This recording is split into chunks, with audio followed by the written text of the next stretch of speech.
Hey, I'm Snen. I've been out for a little while. I've had a lot of things going on, but I've also been hard at work on the chess repository I talked about in my last video.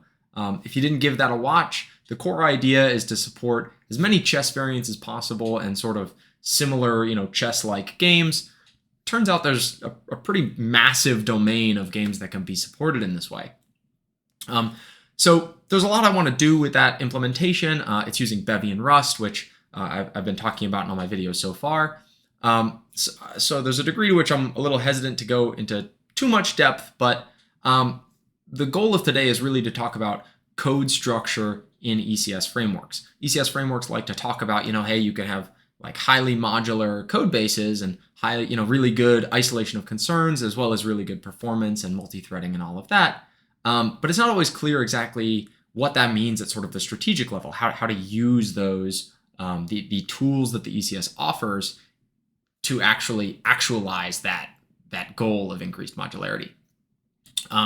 So I want to talk about like how we can actually create these like particularly powerful levels of isolation of concerns.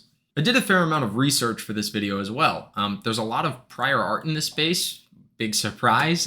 Chess is really popular and a lot of computer scientists are very interested in it.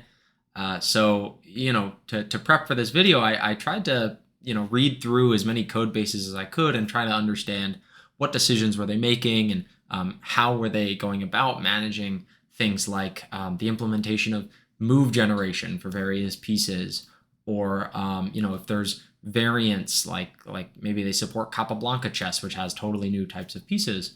How do they go about actually supporting that, right?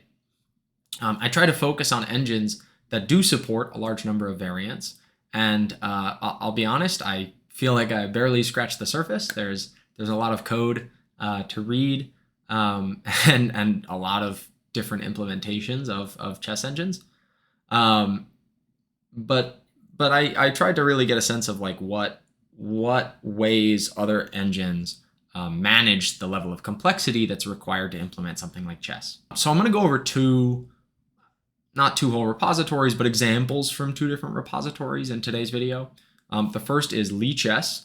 LeChess is perhaps the largest and certainly the most used open source chess platform available today. If you don't know about it, I highly recommend going to check it out. It's a fantastic website and community and everything else. And the second repository is the repository for Fairy-Stockfish.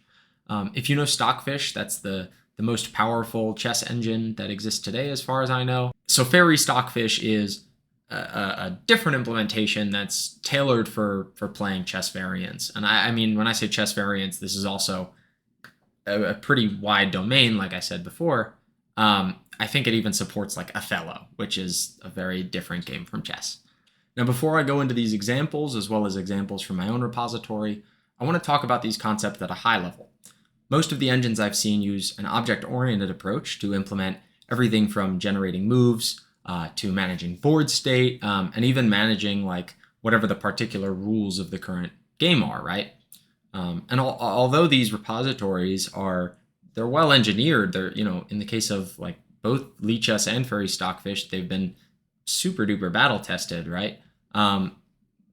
But they still lead to some unavoidable challenges that are just a result of like having to manage all of the different various like cases that they might have to encounter for all of the different variants that they have to support, right? As well as all the many different little rules that chess sort of makes you, consider, right?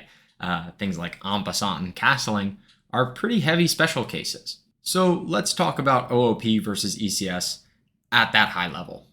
The two main differences relate to how data properties are grouped and how functionality is exposed.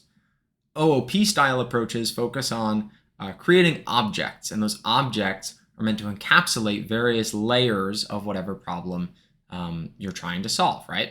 So some object in your code, it'll wield some other lower level objects and define some functionality which controls those lower level properties in whatever way is appropriate. So you might have, the object that controls sort of the whole game board, and that will tell you, okay, well, if you want to move this piece, here are the sort of different squares on the board that piece can move to.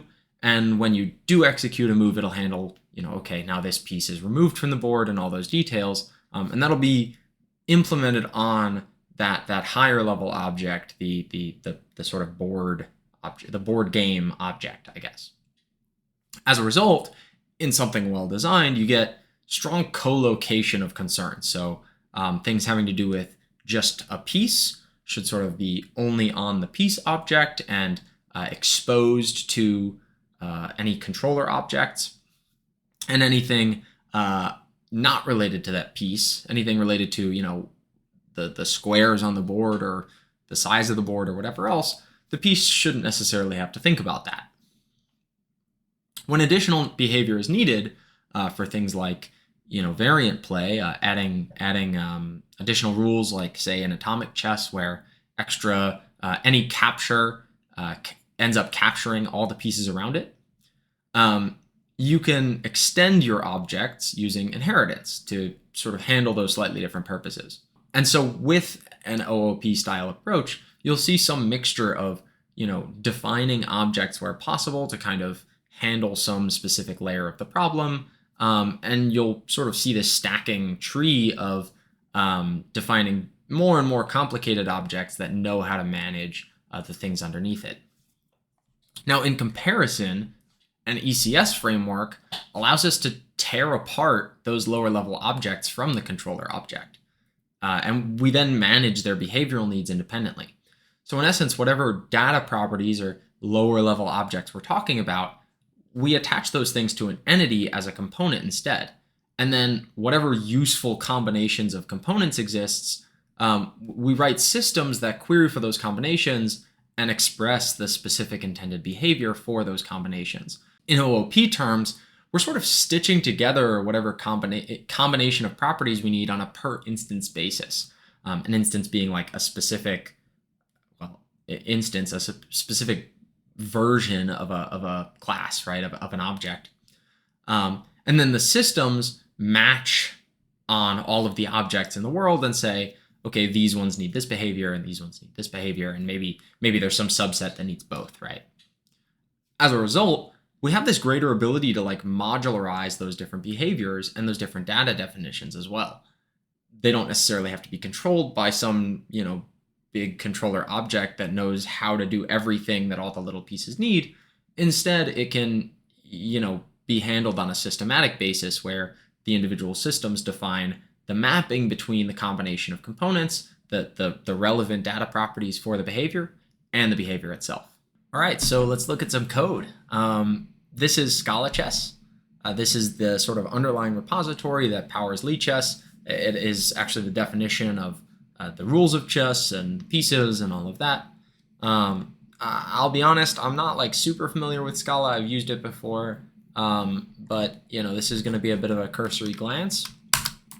So you can see there's, it's definitely, like I said before, a bit of an object-oriented approach. They have all of these classes for things like boards and moves and squares and pieces, and all of them have all of these different, specific utilities for, well, they're not utilities, they're really more like the functionality that each one of these objects needs to be able to expose in order for controllers to use them well, in order to break down the structure of the application in a useful way. But you also see that these are pretty complex, right? A move has all of this information that there's all sorts of sort of case-by-case details, right?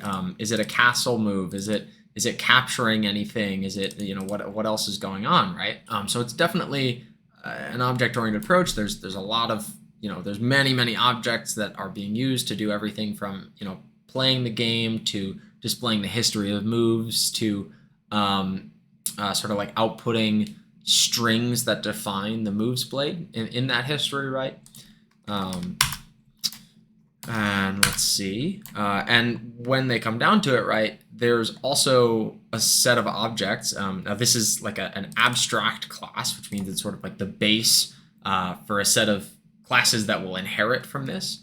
This is how they define game variants. Now there's standard, and there's, if you look over here, all these different ways of playing chess, right?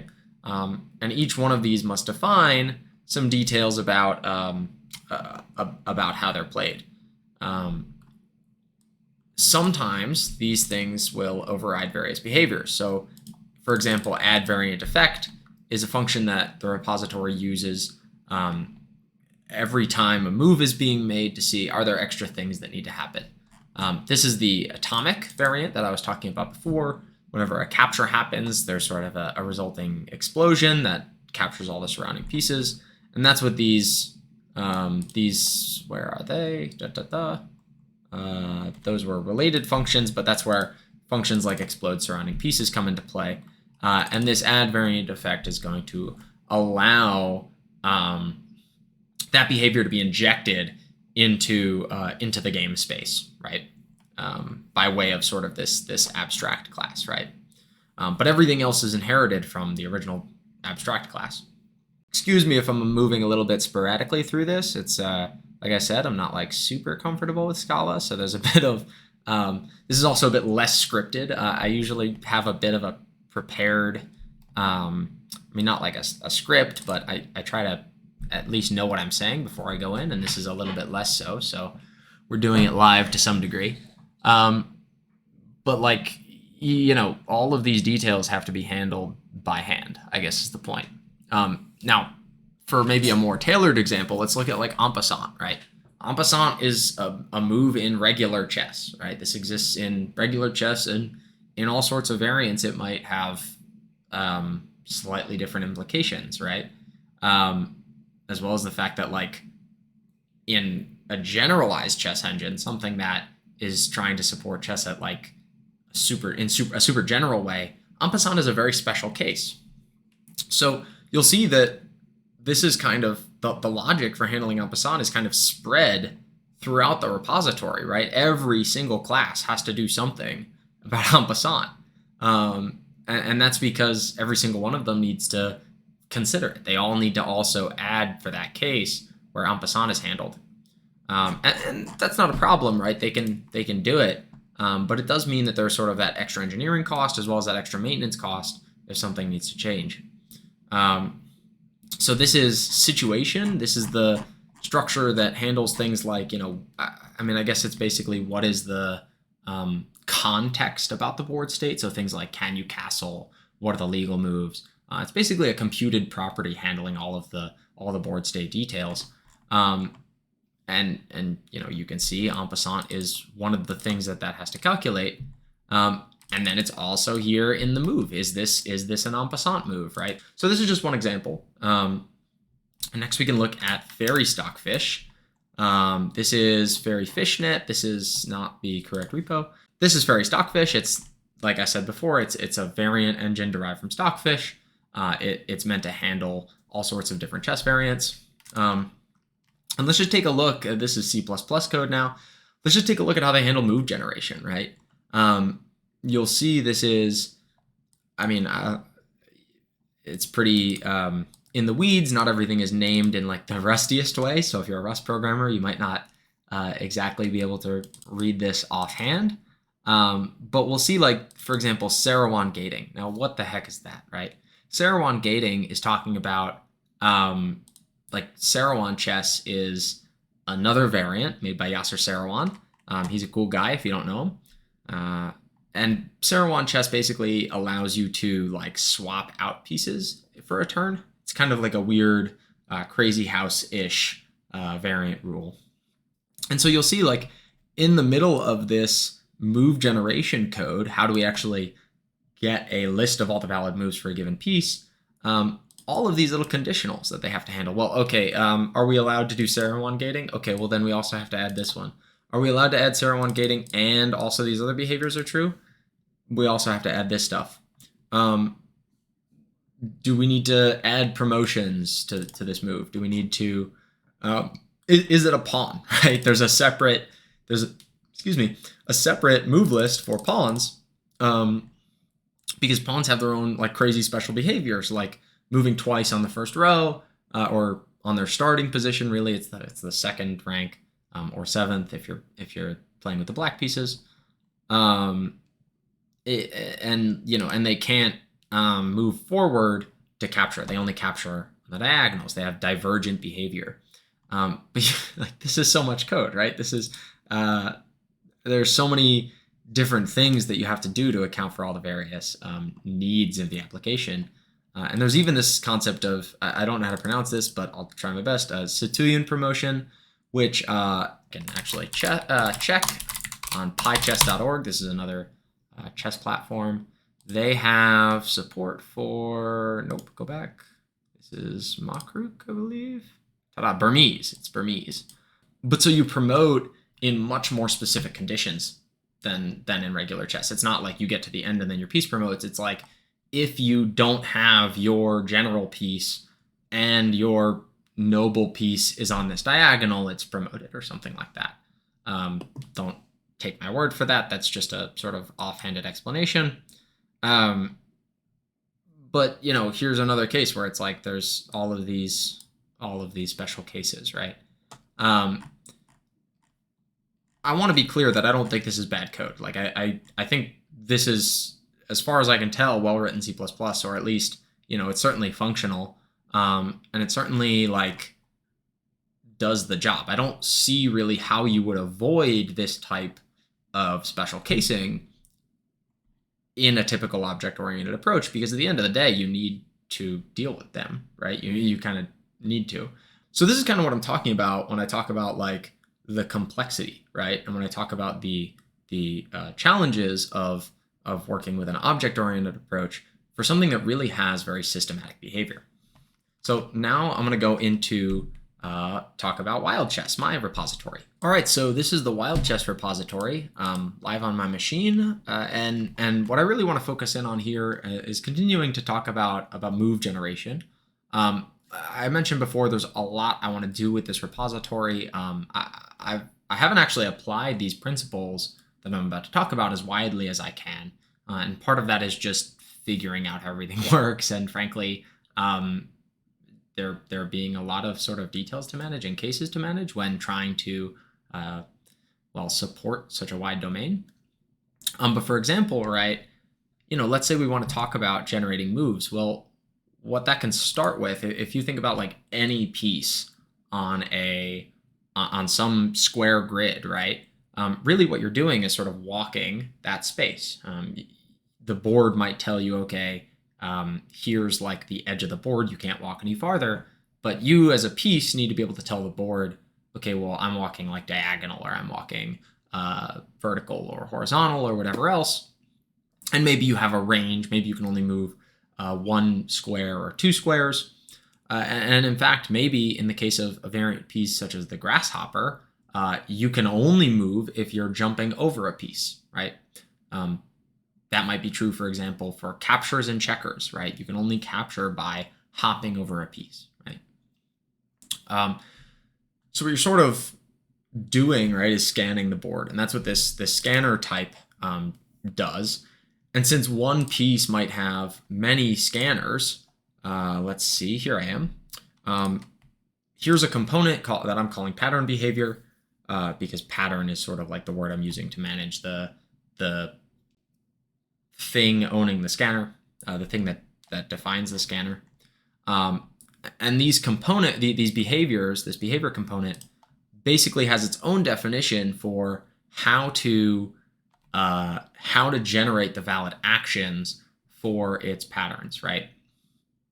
So this is its own little move generation component. So if you attach that to an entity, let's see, where's the system? Here's a system, and it's a little more complicated than maybe like there's this in detail. This is because I'm piping in information from another system. Don't worry about that too much. Basically, what matters is I'm finding the board entity and I'm finding all the pieces, right? Maybe they have one of these behaviors, and if so, I want to be able to inspect that. Thank you, VS Code. And you know, sort of search through the board space. That's this function up here, which is just calling search on the underlying pattern structs. Search through the board space and all the various patterns that a piece might have available to it to generate all the moves, right? Now, again, some of these details are like there's some extra nuance here. For example, I have this like cache thing for the actions. That's sort of a parallelism optimization just to make it so that different versions of this behavior component, there's actually several of them, which is about what I'm about to get into. This is the trait. They all are forced to implement this calculate action system, and then there's a separate system that will draw from those caches and feed them into the actual like actions component. And the reason for that is just so that these can run in parallel, because they're probably going to be more expensive. They're iterating through the board space. But you don't have to worry too much about that. That's a bit more than I need to explain. Let's see, what else do I want to show here? Yeah, I mean, the key here is really the pattern. And I'll say that I'm also working on like some of these details still, right? Like castling isn't fully implemented yet. But one nice detail about castling that isn't true in those other, like in Fairy-Stockfish or in the WildChess source code, Scalachess, they need to track sort of that situation object, right? The has the king moved? If the king has moved, it can't castle anymore, right? That can sort of be managed in a much easier way. You can manage it sort of directly on the component and just say in the system, okay, well, if, you know, once a move has happened, unset this, and then in that system, don't generate a move for castling, right? That's to do, so, you know, there's probably more to go there, more to explain, as well as more to sort of figure out. There's also like things like constraints, right? Can a pawn do its double move? Is, you know, that should only happen in classical, like traditional chess, if the piece is on the 2nd or 7th rank, like, you know, like I mentioned before.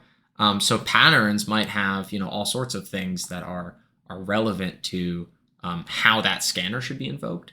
But all the different behaviors can use patterns to generate their move sets in the appropriate ways.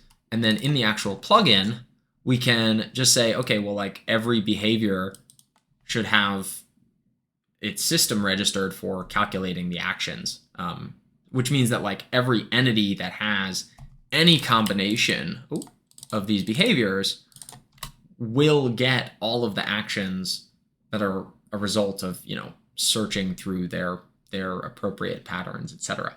A good example is this relay behavior. If you're familiar with knight relay chess, in knight relay chess, knights can move like knights, but they can't capture. But if the knight sort of sees a friendly piece, like if the knight sees, can they capture? I don't remember. If there's a pawn on whatever b3 and a knight on a1, which is a terrible place for a knight, traditionally that's like a square the knight can move to. So that pawn can now move like a knight. It's called relaying.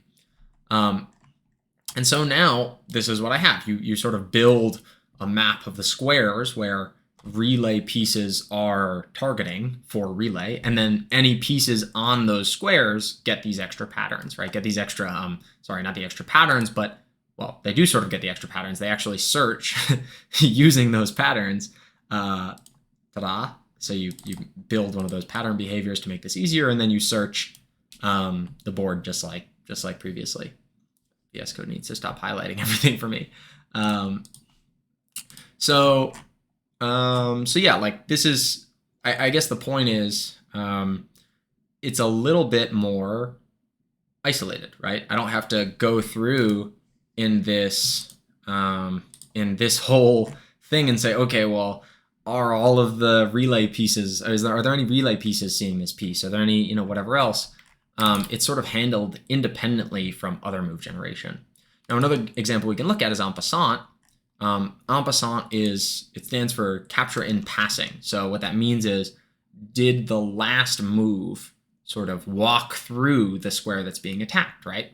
And it's specifically targeting other pawns. There's a bunch of like special case rules, but it's sort of easy to isolate, right? This is en passant, it works, and I have tests to prove it. But nowhere else in this code base do you have to worry about en passant, except where you are telling a piece, let's see, this is basically saying, okay, also attach the en passant behavior component onto any entities that that are spawned by this. And honestly, the spawning code is not the cleanest here. It's like I said, I've got a lot of work to do, so please don't judge this too heavily. But the key is, we can separate these various behaviors. So, okay, let's take a look at one last detail in here, which is managing something like turns, right? Chess is a turn-based game, but not always, right? In games like the Shotgun King, it's kind of turn-based with a twist. In games like Kung Fu Chess, it's actually real-time to a degree. And if you were to think about it, right, we could use this sort of grid search, really, like this chess repo maybe should be called like grid search or something. And I'll actually add in a tiny caveat that a lot of the naming in this repo is really bad right now. So definitely taking suggestions there. But for something like turns, right, we can manage that outside of the definitions for how pieces work and how all of those things happen and make that sort of a game level detail, right? In classical and in most chess games, players have a turn, maybe they have a clock, maybe they have whatever else, and the game board might have various rules, right? Let me just sort of glancing at all these details. But ultimately, like, we can, and actually I'm gonna change how I'm managing turn detection and turn execution, so don't look too closely at this, but we can do things like say, okay, when you execute a turn, actually, what is it that I'm trying to show here? Because this isn't it. Okay, yeah. Here's a better example. Like when someone uses their turn, and we have like a turn event occur, you can like change who has the turn and pause and unpause their clocks and things like that. But you could similarly, with an ECS, register a system that says like, okay, well, actually I'm using a real-time, if no player has a turn, but they both have maybe a real-time turn or something, you can then have the game just progress as normal and power like player moves in a different way, right?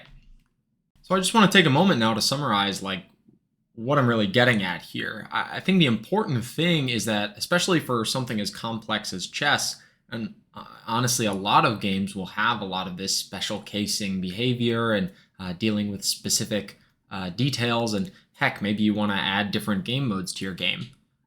It can be really useful if you can isolate those special case behaviors by having systems that just query for entities that need those special cases. And not even necessarily special cases, right? This also applies to the regular rules of the game, right?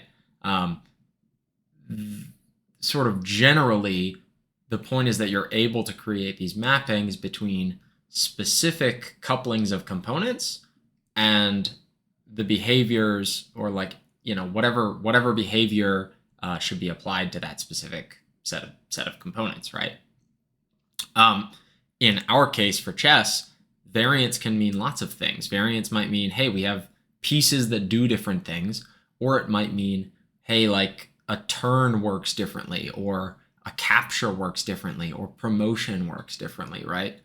And in all of these cases, we can do things like on the entity that has the game component, if there is this additional component on the game, then maybe a different system will additionally run that does things like trigger the explosion for atomic chess, right? That querying is really powerful, and that's really what I mean when I talk about systematic behavior. And I personally have found the ECS framework to be really, really useful for wiring in all the details that all the different details that chess can chess and all sorts of other board games can have, right? So yeah, I guess moving forward, I need to apply a lot of those themes more generally throughout my own repo. I need to continue to improve the flexibility of the library. And there are actually a few other things that I'm really excited about. There's a notation called Betsa notation, which is what Fairy-Stockfish uses for, if you want to define variant pieces or something like that. It's basically a specification for how pieces can behave. So I'd like to implement that. I'd like to test it out using Fairy-Stockfish on whatever other game modes I can make it play. And eventually I could even see myself implementing like hex boards rather than just square grids, and try applying some of the same ideas to different types of grids as well, and different shapes of grids as well. I think that could be really cool. There's a lot of further work to be done is I guess the point. Okay, so thank you so much for watching. This is my longest video yet. I have a bad streak so far of steadily increasing video duration. I would like to try to stop that trend, so don't expect the next video to be 40 minutes long, but there's been a lot I've been thinking about and a lot that's been going on in the past like month or so since my last video release. So yeah, anyway, I hope you enjoyed it. If you're interested in more content like this, please give me a like, a subscribe, whatever else. Drop a comment. Tell me, if you have better ideas of names for my structs and things like that. I'd love to hear them. And yeah, if you're interested in using it, please check out the code. I'll be trying to add more documentation and more tests and things like that in time as I improve the repository, but there's a lot to do, so it'll definitely take time. Like I said, thank you so much for watching, and I'll catch you next time.